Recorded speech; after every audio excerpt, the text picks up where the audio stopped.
Good afternoon, students. In previous class, we learned solution lesson. In this video, I am going to recall all the topics in solution lesson. Let's move on. The first topic, components of solutions. Already we know the two components are present in solution. What are the two components? One is solid, another one is solvent. Solid present in a solution lesser amount, but solvent present in larger amount in solution. What is solution? Solution is a homogeneous mixture of two or more substance. Solution is a homogeneous mixture of two or more substance. In a solution, the component which is present in lesser amount by weight is called solid. At the same time, the component which is present in larger amount by weight is called solvent. These two are the component of the solution. What are the two components? One is solid, another one is solvent. The solids get distributed uniformly throughout the solvent, and that's forming the mixture of homogeneous. The solid particles completely dissolved in solvent. That is uniform distribution. These uniform distribution solutions are called homogeneous mixture. Solvent acts as a dissolving medium in a solution.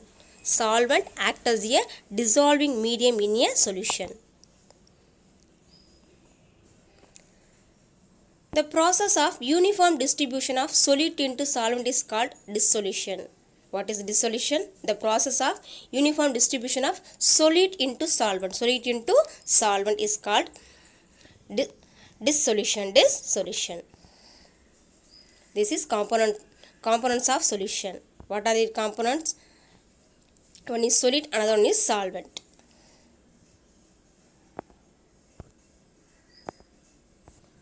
How solutions are formed? The solid particle dissolved in solvent. We get solution. What solution? Homogeneous mixture of solution. The red color particles are called solid. The solid particle dissolved in any solvent. The solid particle completely dissolved in solvent, we get solution. This is called formation of solution.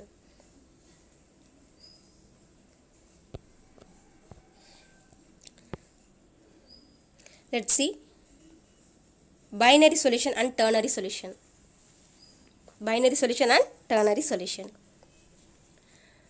The solution must at least consisting two components. What are the components? One is solid, another one is solvent. Solution which made up of one solid and one solvent. There are two components present in a solution. These type of solutions are called binary solution. The bi means two components. What are the two components? One solid, one solvent. One solid dissolved in a solvent, we get homogeneous solution. These solutions are called binary solution. For example, copper sulfate crystals added to water. It dissolved in water, forming a solution of copper sulfate. Another example, sugar dissolved in water. Sugar acts as a solid, water acts as a solvent. Sugar completely dissolved in water, we get solution. What solution? Sugar solution. So only two components. What are the two components? Sugar one is the component, water one is the another one component. One solid, one solvent dissolved to form a homogeneous mixture. These solutions are called binary solution. Another one is ternary solution. There are three components are present. What are the three components? Two solid particles are dissolved in one solvent.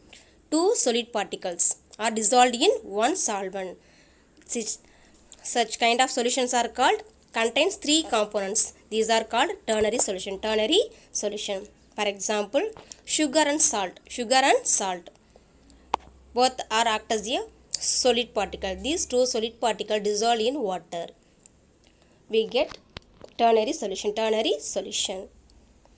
So three components. What are three components? Sugar, salt act as a two solid particles. Water acts as a one solvent. So two solid particles are dissolved in one solvent. We get solution. These type of solutions are called ternary solution. Ternary solutions. See this diagram. The first one, copper sulfate crystals. Copper sulfate present in which color? Blue in color. The second beaker contains 200 ml of water. The copper sulfate dissolved in this water, we get completely dissolved. We get a binary solution. Binary solution. Why forming binary solution? There are two components only present. What are the two components? One is copper sulfate crystal, another one is water. Copper sulfate crystal acts as a solid, water acts as a solvent. The crystals completely dissolved in water, we get blue color solution. These solutions are called binary solution. Binary solution. This is formation of copper sulfate solution. This is example of binary solution. Binary solution. Let's see types of solvent based on the solvent. Let's see types of solution based on the solvent. Based on the solvent. Most of the substances are soluble in water. Already we know most of the substances are soluble in water. That is why water is called universal solvent. Universal solvent. However, some substance do not dissolve in water. Some substance do not dissolve in water. Therefore, another solvent such as ether, benzene, alcohol are used to prepare a solution. And the basic of types of solvent, the solutions are classified into two types. One is aqueous solution, another one is non-aqueous solution. Water acts as a universal solvent. Based on the solvent, solutions are classified into two types. One is aqueous solution, another one is non-aqueous solution. Let's see aqueous solution. The solution in which water acts as a solvent. Water acts as a solvent. This type of solutions are called aqueous solution. Aqueous solution. For example, common salt dissolved in water. Common salt name sodium chloride. Sodium chloride dissolved in water, we get uniform solution. So, sugar dissolved in water. Then copper sulfate in water. So, common salt, sugar, copper sulfate are solute. Water acts as a solvent. The three example common present in water. So water acts as a solvent. Water acts as a solvent. The common salt, sugar, copper sulfates are dissolved in water. Water dissolved in water. So water acts as a solvent. This type of solutions are called aqueous solution. Aqueous solution. The second one, non-aqueous solution. Non-aqueous solution. The solution in which any other liquid. The solution which any liquid other than water acts as a solvent is called non-aqueous solution. Non-aqueous solution. Other than liquid. So these types of solutions are called non-aqueous solution. Solvent other than water is refer us to non-aqueous solvent. Non-aqueous solvent. Some non-aqueous solvents are alcohol, benzene, ether, carbon disulfide, acetone. These are the used for non-aqueous solvents. These solvents are act as a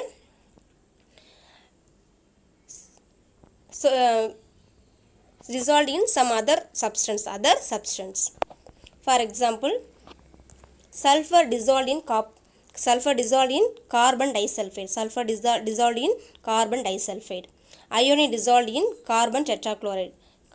Iodine dissolved in carbon tetrachloride. The carbon tetrachloride and carbon disulfides are act as a solvents. What solvent? Non-aqueous solvent. Non-aqueous solvents.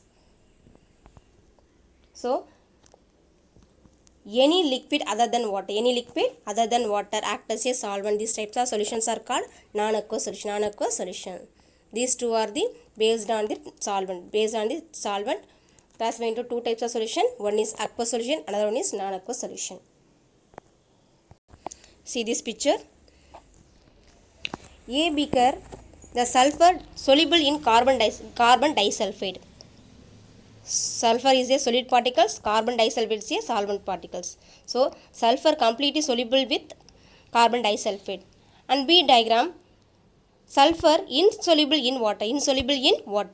So the bottom contains water, top contains only sulfur particles. So two layer present. One is top of the beaker contains sulfur only, bottom contains water. So sulfur insoluble in water but soluble in carbon disulfide. Let's see another type of solution based on the amount of solute. There are three types of solutions are based on the amount of solvent. Solutions are classified into three types. One is saturated solution, another one is unsaturated solution, third one supersaturation. Based on the amount of solute that can be dissolved in given gram of solvent at under any given condition.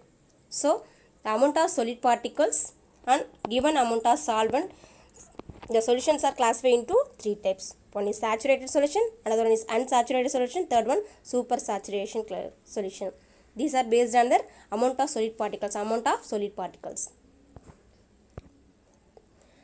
Next one, concentrated and dilute solution. When we compare two solutions having same solute and solvent, the two solutions are having same solute and same solvent. The one which contains higher amount of solute per given amount of solvent is said to be concentrated solution. Another one which contains lesser amount of solute present in given amount of solvent, that is called dilute solution. See this picture. Two beakers contain same solvent. What solvent? Water acts as a solvent. First beaker contains small solid particles, but second beaker contains larger solid particles.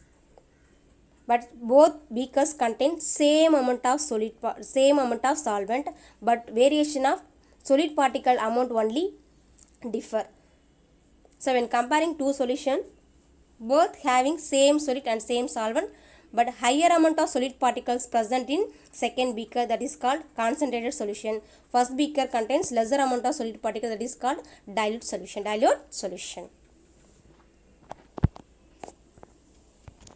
Let's see solubility. What is solubility? Solubility is defined as the number of gram of solute that can be dissolved in 100 gram of water. To form a saturated solution at given temperature and pressure.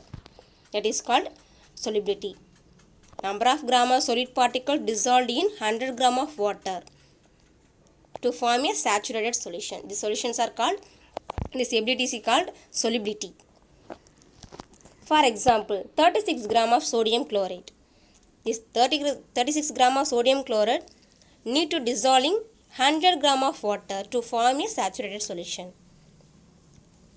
At low amount of water, the 36 gram of sodium chloride does not dissolve. Only we need 100 gram of water, the 36 gram of sodium chloride dissolved to form a saturated solution. The solubility of NaCl in water 36 gram at 25 degrees Celsius. What temperature? 25 degrees Celsius only. The 36 gram of sodium chloride dissolved in 100 gram of water. The mathematical expression of solubility is solubility equal to mass of solute divided by mass of solvent into 100. What is the formula of solubility? Mass of solute divided by mass of solvent into 100. This is called formula.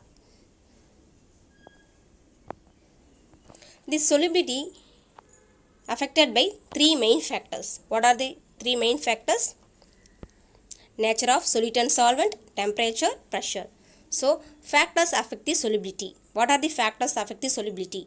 One is nature of solute and solvent, second one temperature, third one pressure. These factors are affected by solubility. Let's see concentration of the solution. The concentration of the solution may be defined as amount of solid particles present in given amount of solution or solvent.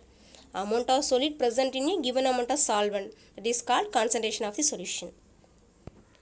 Quantitatively, concentration of the solution may be expressed in different method, but in this year we discuss only two method. One is percentage by mass, another one is percentage by volume. Mass percentage, another one is volume percentage. The first one, percentage by mass. Mass percentage. Mass percentage. What is mass percentage? Mass percentage of a solution is defined as percentage by mass of the solid. By percentage by mass of the solid present in a given solution. Present in a given solution. It is mostly used when solid is solid and solvent is liquid. The mass percentage, the solid mostly present in solid substance, liquid present in solvent. So what is the mass percentage formula? Mass of solid divided by mass of solution into 100. How solutions are formed? Solid plus solvent gives solvent solution. Solid plus solvent gives solution. Another one concentration percentage is volume percentage. Volume percentage. The volume percentage is defined as percentage by volume of solid, that is present in ml. Solid present in ml in given amount of solution, given volume of solution. The percentage by volume of solid present in given volume of solution, that is called volume percentage. What is the formula? Volume percentage equal to formula volume of solid divided by volume of solution into 100. Another, the solution can be expressed in another expression, solid plus solvent gives solution. So another one formula, volume percentage equal to volume of solid divided by volume of solid plus solvent into 100.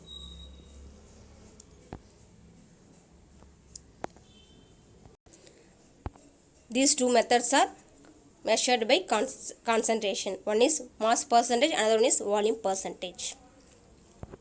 Let's move on. Hydrated salt and water of crystallization. When ionic substance are dissolved in water to make a saturated aqueous solution, their ions attack water molecules when then attached chemically. The ions attract water molecules when attached chemically in certain ratio. This process is called hydration. These ionic substances crystallize out from their saturated aqueous solution with definite number of molecules of water. Definite number of water molecules. So the number of water molecules found in the crystalline substance is called water of crystallization. Such kind of substance salts are called hydrated salt. What is hydration? Ionic substances are dissolved in water to form a saturated solution. The ionic particles attract water molecules chemically to form a certain ratio. So this process is called hydration. So number of water molecules present in crystallization of substance, crystalline substance is called water of crystallization. These such salts are called hydrated salt. Let's see this picture. A picture contains crystalline hydrated salt. The B wash glass contains amorphous unhydrated salt. First one hydrated salt, another one is unhydrated salt.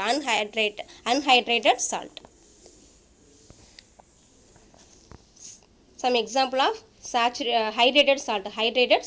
First one, common name of first substance is blue vitriol. The IUPAC name is copper sulfate pentahydrate. Penta means 5. So the molecular formula of blue vitriol CuSO4 5H2O. Another one hydrated salt is Epsom salt. Common IUPAC name magnesium sulfate heptahydrate. Hepta means 7.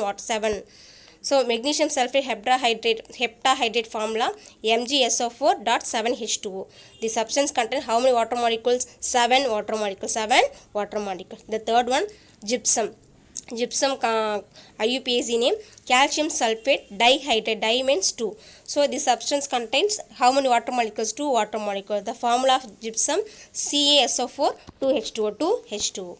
Next one, green vitriol. Green vitriol for IUPAC name iron 2 sulfate heptahydrate. Hepta means 7. So the green vitriol formula FeSO4 7H2O. The green vitriol contains how many water molecules? 7 water molecules. The last one, white vitriol. The white vitriol IUPAC name zinc sulfate heptahydrate. Heptahydrate. The formula of white vitriol ZnSO4 7H2O. The white vitriol contains how many water molecules? 7 water molecules. These are the some hydrated salt with formula and IUPAC name. Let's see. Hydrated salt of copper sulfate pentahydrate. Formula CuSO4 5H2O. Number of water molecules in blue vitriol is 5. So water of crystallization is 5. This is what color substance? Blue color substance. The blue color crystalline copper sulfates are gently heated. It lost their 5 water molecules. We become form a colorless anhydrous copper sulfate. See this equation CuSO4 5H2O. This is copper sulfate pentahydrate. Which color? Blue in color. The heating process going, the last 5 water molecules we get anhydrous copper sulfate. Anhydrous copper sulfate formula CuSO4 last 5 plus 5H2O. And reverse process, cooling process occur. The water molecules are attract ionic substance. What ionic substance? Anhydrous copper sulfate. We get blue color copper sulfate crystals. So this is one of the reversible process. See this picture. The copper sulfate taken in a test tube. Before heating, the copper sulfate present in which color? Blue in color.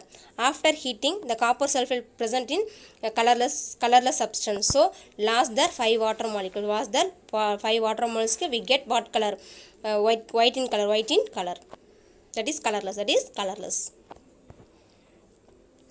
And add few drops of water and the anhydrous copper sulfate. We get come back to blue color hydrated salt. The second wash glass contains anhydrous copper sulfate. Add few drops of water, again turns back into blue colored hydrated salt. This is cooling process. The another one hydrated salt is magnesium sulfate heptahydrate. Formula MgSO4 is otherwise said to be Epsom salt. This Epsom salt contains 7 water molecules. So water of crystallization is 7. When Epsom salt is heated, it lost 7 water molecules. So become form a anhydrous magnesium sulfate. See this equation MgSO4 7H2O. At heating process lost 7 water molecules. So we get anhydrous magnesium sulfate formula MgSO4.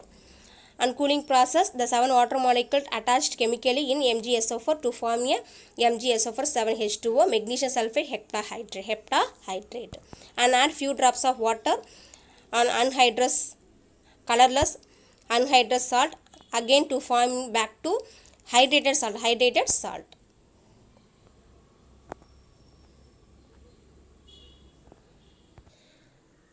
The another important 2 topics are hygroscopic and deliquescence. The first one, hygroscopic. Certain substance when exposed to atmospheric air at ordinary temperature absorb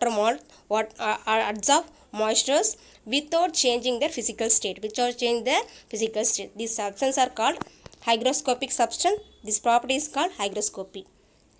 Certain substance absorb moisture in atmospheric air without change their physical state. That is called hygroscopic nature.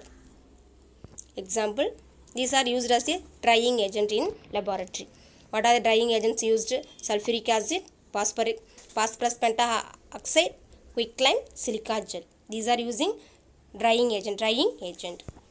Another one is deliquescence. Certain substance which are so hygroscopic when exposed to atmospheric air at ordinary temperature absorb enough water and get completely dissolved. Such substances are called deliquescent substance, and this property is called deliquescence. That is, Deliquescent substance lost their crystalline shape and ultimately dissolved in adsorbed water, forming a saturated solution. So deliquescent substance change their physical state, that means solid substance change into liquid, but hydrophilic substance are absorb water molecules, does not change their physical status, Example of deliquescent substance is sodium hydroxide. The first watch glass contains sodium hydroxide pellets. After some time, the sodium pellets are absorb water molecules in atmospheric air, be melt to form a molten state. So the solid substance change into liquid form. So physical states of the substance are changed. Dear students, learn all the topics about in solution lesson. Thank you, students.